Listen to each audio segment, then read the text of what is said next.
Hi, this is Deborah, founder of The Voice for Fitness, and I'm going to give you a couple knee strengtheners and glute awakeners. So most of us, many of us, sit on those glutes all day long, so they do get a lot of use indirectly. We're going to work on them directly because so many of us actually have what we call gluteal amnesia because we don't use them as much. And because of that, our knees or our hip joints tend to take the brunt of some of our weight training or strength training or daily activities of shoveling or gardening or just simply enjoying life.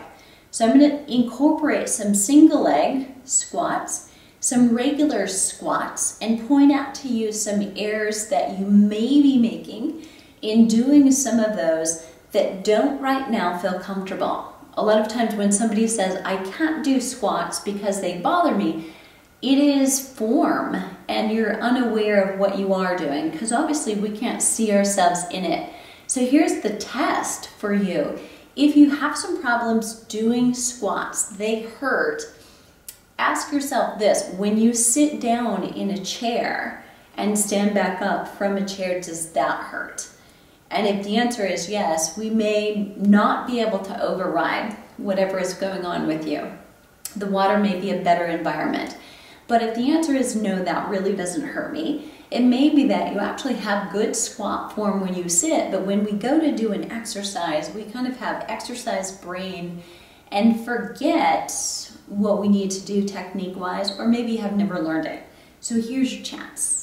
So the first exercise I'm going to demonstrate is just squats. And I'm going to show you a couple of ways from the side and from the front so you can see what's happening. So as I take a hip width apart stance right underneath my sit bones, my heels are planted, I'm going to angle slightly and then I'm going to take my hands out as I do this. So watch what happens here. This is a correct squat.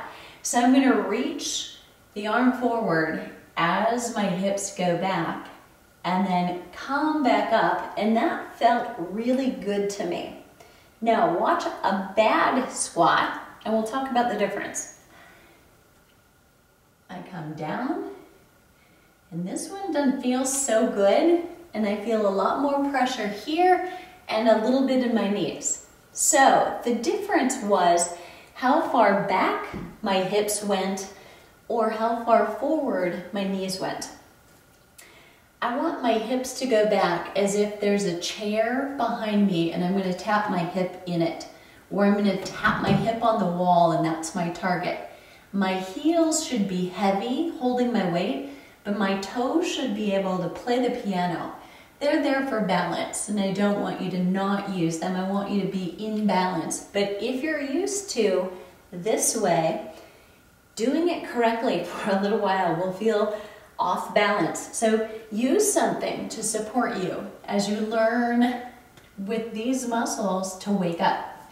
So when you look down from the top, I should be able to see my toes and not have them hidden. So that's a good checkpoint. Weight's on your heels and you can see your toes when you're down and then stand up.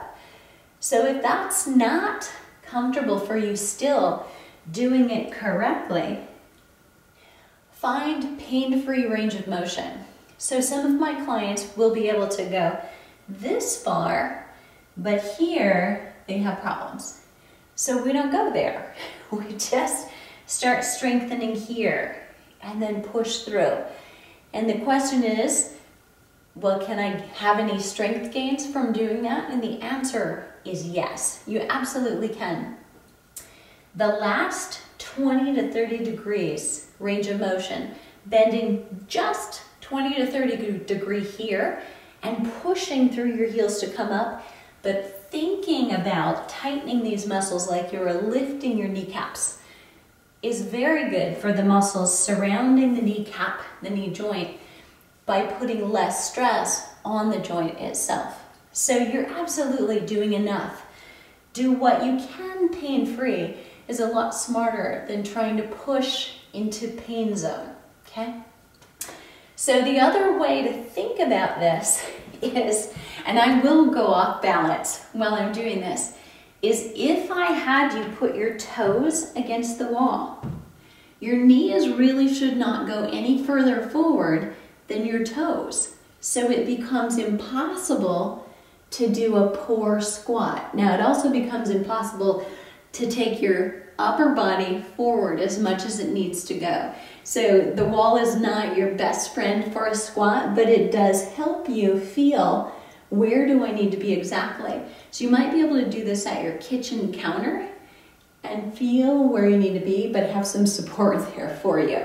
So if you can imagine what that feels like, then feel what happens at the top. Your body likes to be in balance.